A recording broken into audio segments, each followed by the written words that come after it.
Seigneur, notre Dieu, nous voulons te rendre grâce. Que ton nom soit glorifié dans nos vies et au milieu de ton assemblée. Saint-Esprit, viens régner dans nos vies et au milieu de l'assemblée des saints. Déverse ta pluie sur nous, Seigneur. La pluie de bénédiction dans tous les domaines de nos vies. Seigneur, nous nous attendons à toi ce matin. Manifeste, Seigneur, dans nos cœurs la joie du Saint-Esprit. Que la tristesse de ta fille ou de ton fils soit noyée dans la joie du Saint-Esprit.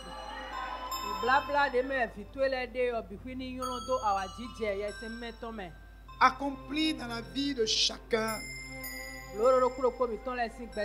le miracle qui s'attend de toi ce matin. Toi seul as le pouvoir de redresser tout ce qui est courbé et de donner la vie à tout ce qui est mort en nous. Nous croyons, Seigneur, à la puissance de la résurrection. Que cette puissance de résurrection soit manifestée dans tous les domaines de la vie de tes enfants.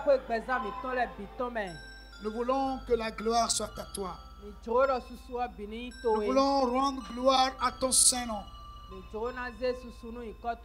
Et nous voulons te prier pour que tu nous bénisses de toutes sortes de bénédictions spirituelles. Que tu daignes guérir les malades. Que tu opères des merveilles dans nos familles. Que ceux, les nôtres, qui attendent un miracle de ta part puissent le recevoir. Sers-toi de nous pour leur élévation et pour leur bénédiction. Que toute personne qui a mis pied ici pour la première fois ne reparte pas d'ici déçu. Que quelque chose puisse se passer dans leur vie. Apporte un changement, une révolution, accomplit un miracle évident dans la vie de chacun d'eux. Nous nous souvenons de tous ceux qui sont dans notre environnement. Qui qu'ils soient, Seigneur, que la grâce que tu répands sur nous s'étende également sur leur famille. Bénis notre nation. Bénis nos dirigeants. Bénis tous ceux qui ont une portion d'autorité dans cette nation. Fais que notre nation aille bien, Seigneur. Bénis la terre béninoise. Et qu'elle répande ta paix. Fais-le pour ta gloire. Au nom de Jésus, nous avons prié. Que les vivants acclament le Seigneur. Nous pouvons nous asseoir dans la présence de Dieu. Comme j'ai commencé par m'entretenir avec vous,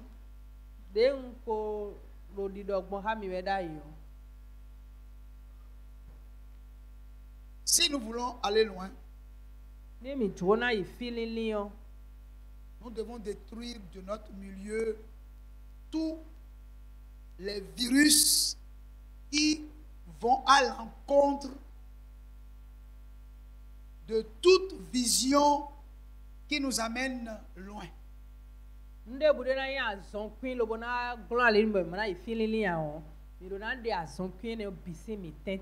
Alléluia. Nous avions parlé et nous continuerons de parler de l'esprit d'indépendance. Mais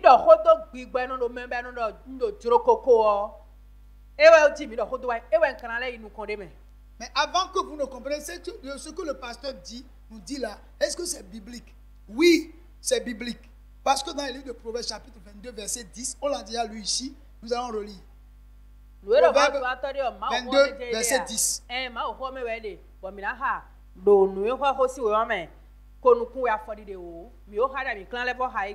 Chasse le moqueur et la querelle prendra fin. Les disputes et les outrages cesseront. Amen. Vous voyez, si nous voulons être en paix, pour qu'il n'y ait pas de querelle, qu'il n'y ait pas de disputes, qu'il n'y ait pas des outrages, nous devons chasser les moqueurs. Donc c'est sur la base de ce verset que je veux le faire.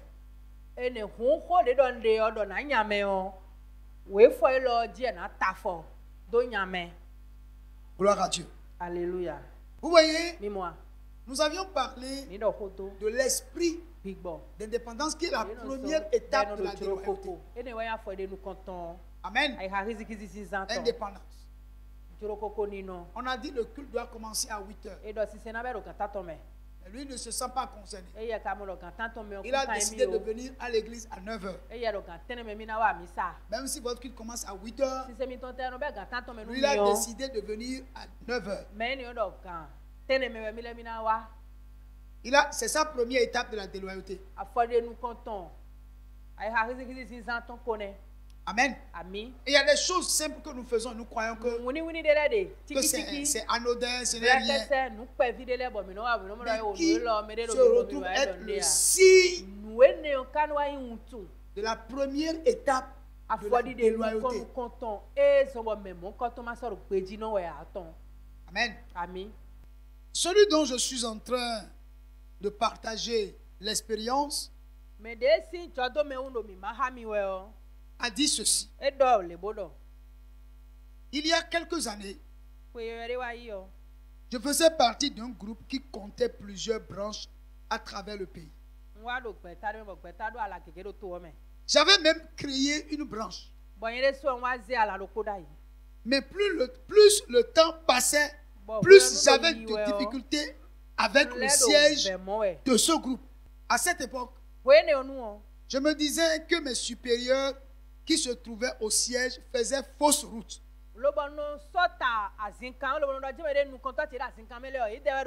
Spirituellement parlant. Voyez-vous, le groupe que je dirigeais grandissait. Beaucoup d'âmes étaient sauvées chaque semaine. Il arrivait que l'ensemble des dirigeants de l'organisation convoquent des réunions au siège. Ils voulaient que tout le groupe se rencontre en ville. Mais jamais je ne m'y suis rendu. Je n'ai jamais encouragé mes membres à y aller non plus. Je me disais, ces réunions ne sont pas importantes. C'est ce que je fais au campus qui est important. Je gagne des âmes.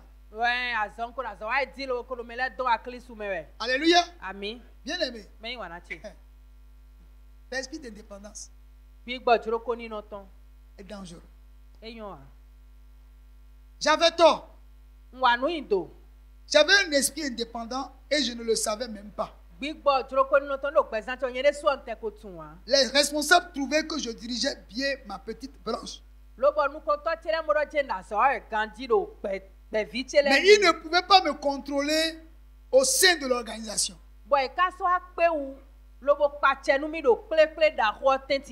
À cette époque-là, j'attribuais ce conflit au manque de vision de mes supérieurs. Là où je veux en venir, c'est que si vous faites partie d'une organisation, vous n'êtes pas indépendant de celle-ci. Par conséquent, vous ne pouvez pas simplement décider de faire ce que vous pensez être juste. Vous devez vous conformer aux directives. Si vous sentez que vous voulez être indépendant,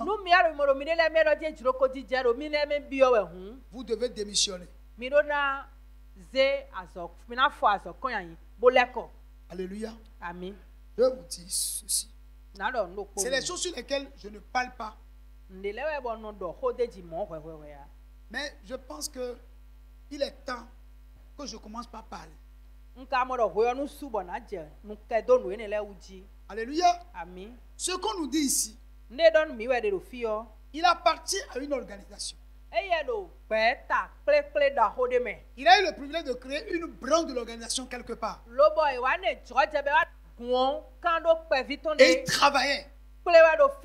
Mais lorsque les dirigeants du groupe convoquaient une réunion où ils doivent se retrouver pour parler de l'organisation, lui ne se sent pas obligé de s'y rendre.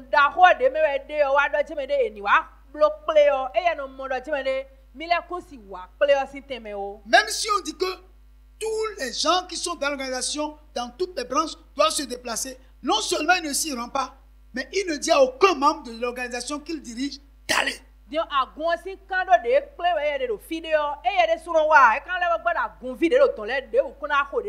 pourtant il était efficace. Mais son comportement était un comportement qui n'était pas acceptable parce qu'il faisait comme si il ne faisait pas partie de l'organisation. Alléluia. Amen. Or, lui voyait que les convocations, ces réunions-là ne sont pas importantes. Donc, ce n'est pas la peine d'y aller. Que spirituellement, ce que les dirigeants font là, ce n'est pas correct. Il pense qu'il est plus spirituel que cet évancier.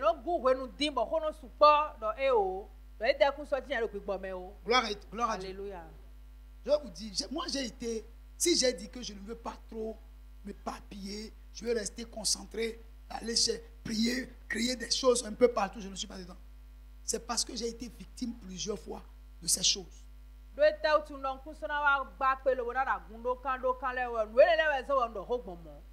Un de mes enfants m'a fait ça. Et quand je convoque une réunion, s'il veut, il vient. S'il ne veut pas, il ne vient pas. Il ne veut pas rendre compte de comment il dirige la branche.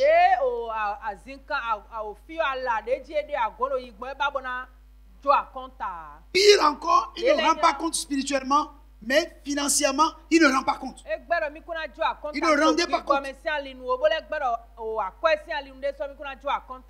Même si tu dois l'inviter à venir, même si je ne suis pas là pour prêcher ici, c'est un problème pour lui de venir ici prêcher. Quand il vient ici pour prêcher, il montre au peuple que ce qu'il fait là-bas est plus important qu'ici.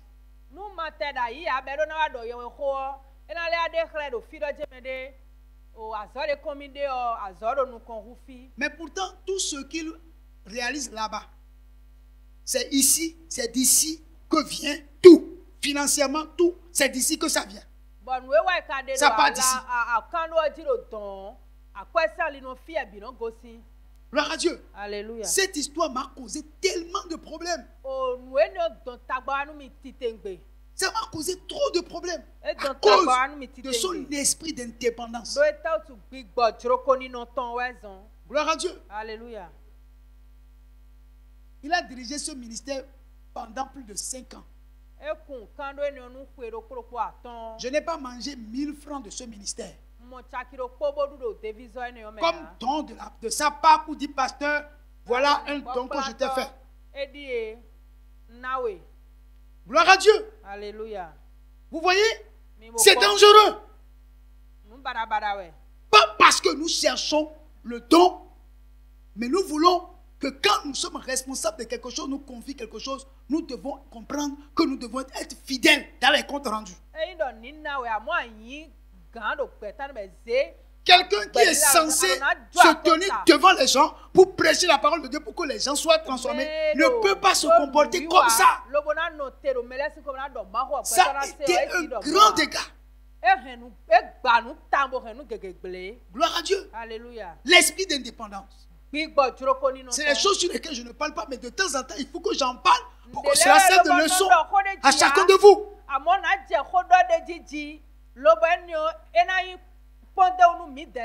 Un autre, tu le places en tant que responsable pour diriger une cellule.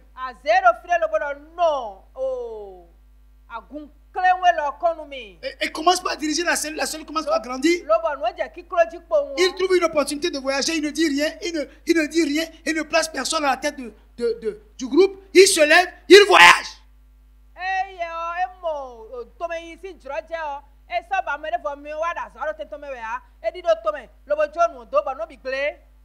Gloire à Dieu. Et ces personnes aujourd'hui veulent aussi être des dirigeants et conduire leur propre ministère. Ils vont conduire leur ministère jusqu'à quand? Parce que ce que vous avez semé, vous allez le moissonner.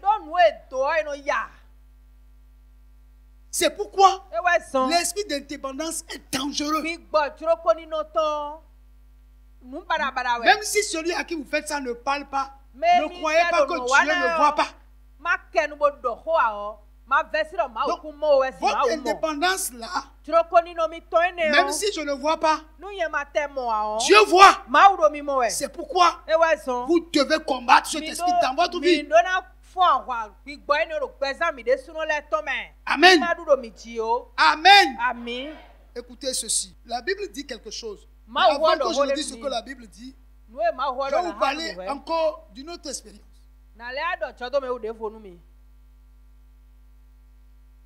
2 Samuel 3.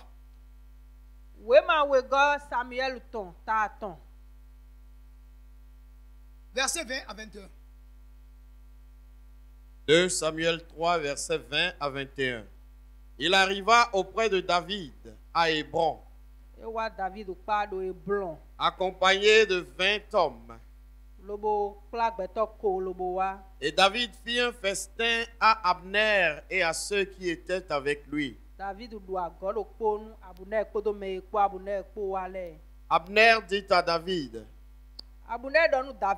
je me lèverai et je partirai pour rassembler tout Israël vers mon Seigneur le roi. Ils feront alliance avec toi. Et tu régneras entièrement selon ton désir. David renvoya Abner qui s'en alla en paix. Amen. Écoutez, Abner dont on parle était un homme qui dirigeait une autre faction d'armée qui luttait contre l'armée de David.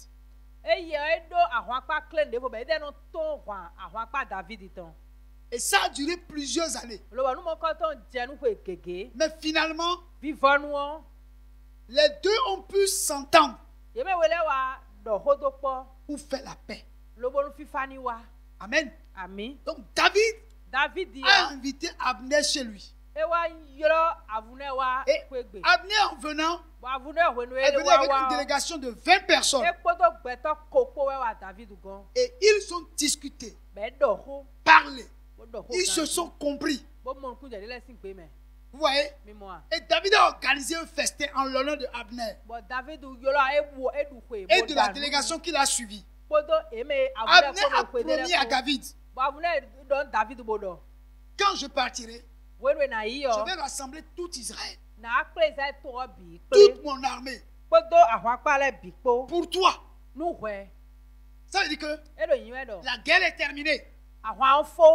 N'est-ce pas? Donc, ils se sont entendus comme ça. Et lorsque ils ont fini la fête, David a laissé la délégation d'Abner de partir.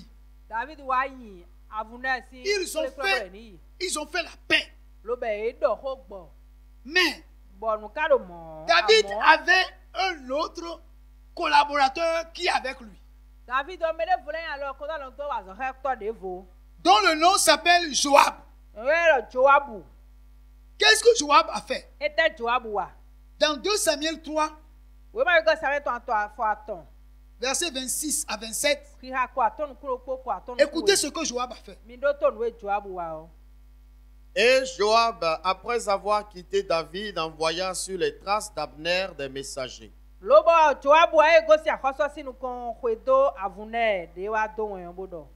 le ramenèrent depuis la citerne de Sira. David n'en savait rien. Lorsque Abner fut de retour à Hébron, Joab le tira à l'écart au milieu de la porte, comme pour lui parler en secret. Et là, il le frappa au ventre et le tua pour venger la mort d'Azaël, son frère.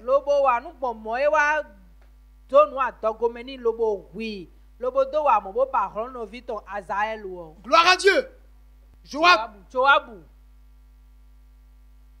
était un collaborateur direct de David. Il faisait partie, si je veux le dire, de l'équipe ministérielle de David. Donc, il travaillait en étroite collaboration avec David. On peut dire qu'il était le bras droit de David. Donc, il était très puissant parce qu'il était à côté de David. Mais c'est quelqu'un qui manifestait un esprit d'indépendance. Le roi a fait la paix avec Abner. Et Abner a promis de réconcilier tout son camp avec David. Et ils ont mangé. Ils ont festoyé. Le roi l'a libéré. La paix a été établie. Mais Joab est passé par derrière et a envoyé un message à Abner. Son intention était que le roi a mal fait en faisant la paix avec Abner. Abner devait être tué.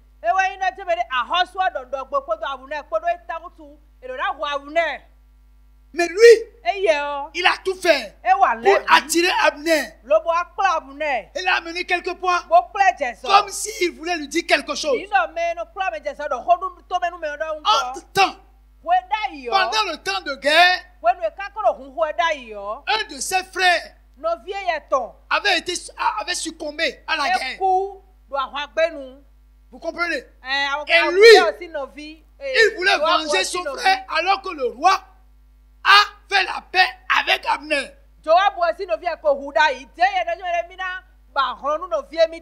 Il a attiré Abner, il a mis à l'écart et il a percé le ventre et le tua. Gloire à Dieu. Vous voyez l'esprit d'indépendance? L'esprit d'indépendance t'amènera, si tu ne sais pas, à provoquer une guerre qu'on ne peut finir. Parce que ce qu'il venait de faire, le camp d'en face peut se lever.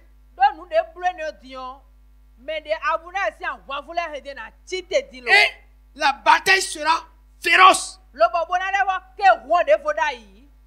Vous voyez? Mais il a fait à l'insu de David. Il est resté derrière. Il n'a rien dit à David. Et il a commis ce forfait. Mais pourtant, il était un collaborateur. Un bras droit. Le premier ministre de David. Gloire à Dieu. Alléluia. Vous voyez, dans l'église, il y a des choses qui arrivent. Et tu cherches à savoir qui a fait ça. Et puis tu cherches, tu regardes tout le monde. Tu vois que tout le monde est innocent. Tu ne peux pas imaginer qu'autour de toi, un collaborateur direct à toi puisse faire ça. Pourquoi? Parce que le cœur de l'homme est torturé par-dessus tout. Donc un collaborateur direct à toi peut être à tes côtés. S'il manifeste l'esprit d'indépendance, il fera toujours ce que lui veut. Quelqu'un qui est indépendant, il peut connaître ta vision. Mais il se lèvera pour faire des choses contre ta vision. Parce qu'il est indépendant. Gloire à Dieu. Alléluia. Les gens, dans ta société, si tu constates que quelqu'un passe derrière toi pour faire des choses que tu as refusé qu'on fasse, c'est un Joab en herbe. C'est un Joab en herbe. Tu dois tout faire pour te séparer de lui. Gloire à Dieu. Alléluia. Bien aimé, l'esprit d'indépendance détruit beaucoup de choses. Vous savez, si notre nation est là où elle est aujourd'hui, c'est l'esprit d'indépendance. Les gens se lèvent et font ce qu'ils veulent. Vous pouvez rester ensemble et décider quelque chose ensemble. Mais il se lèvera et il fera le contraire. Pourquoi nous ne nous entendons pas dans la nation? C'est l'esprit d'indépendance. C'est ce qui nous arrive. C'est ce qui nous arrive.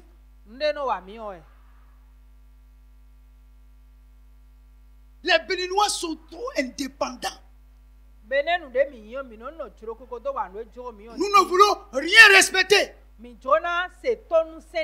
Quand quelqu'un mange la banane et jette les pots sur le goudron, on dit mais pourquoi tu as fait ça? C'est quoi? C'est du ta tête que j'ai jeté ça. Il est indépendant. Il peut faire ce qu'il veut.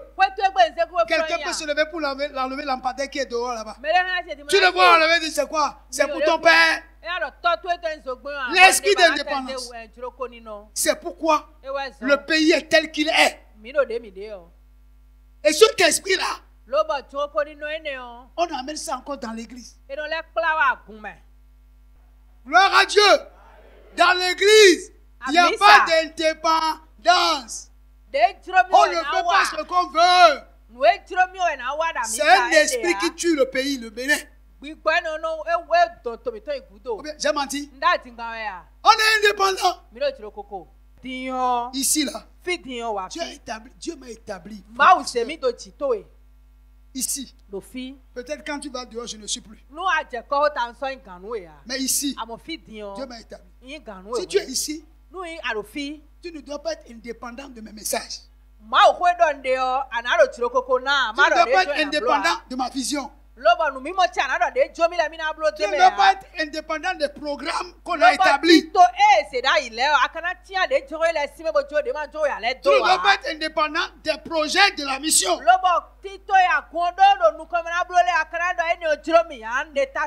Non. Au contraire, tu dépendras de tout et tu dois travailler pour que tout ce sur quoi on s'est entendu soit fait pour la bonne marche de l'œuvre de Dieu. Il n'y a pas l'esprit d'indépendance dans la maison de Dieu. Même si vous êtes fâché, vous êtes fâché pour rien. À nous-mêmes.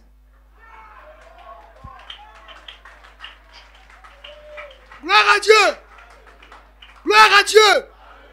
Frère, chez moi, c'est ça.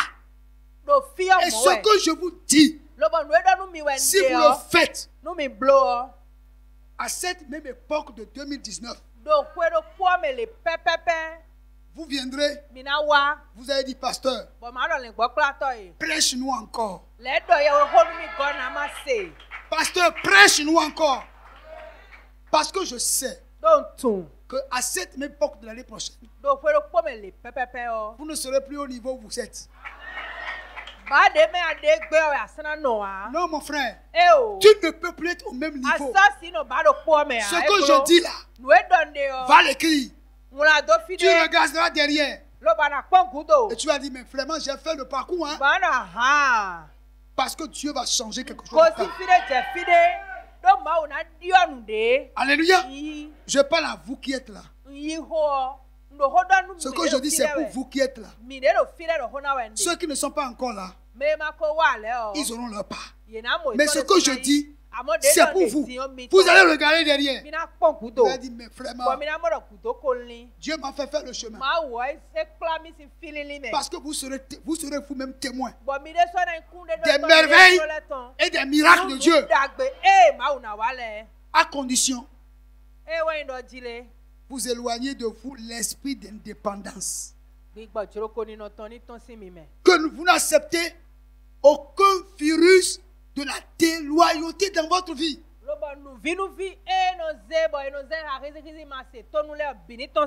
Alléluia. Amen.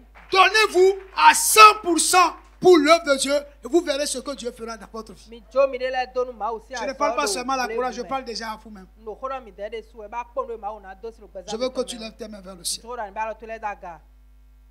Tu dis, Seigneur, libère-moi de cette première étape de la déloyauté. Que l'indépendance ne puisse pas trouver place dans ma vie. Seigneur, je me libère de cet esprit. À compter de ce jour, je veux dépendre de toi. Je veux dépendre de ton esprit. Je veux dépendre de ton onction. Je veux dépendre de ta parole. Je ne ferai plus rien en dehors de ta volonté. Je ferai toutes choses selon ta volonté. Je dépends de toi. Ma vie dépend de toi. Mon âme, mon esprit, mon corps dépendent de toi. Mon être entier se soumet à ta volonté. Éternel Dieu, que rien d'autre ne m'éloigne de ta volonté. Je fais allégeance à ta parole. Et je prie, Seigneur, pour que ta parole libère sur moi toutes les bénédictions qui sont liées à la dépendance à ta parole.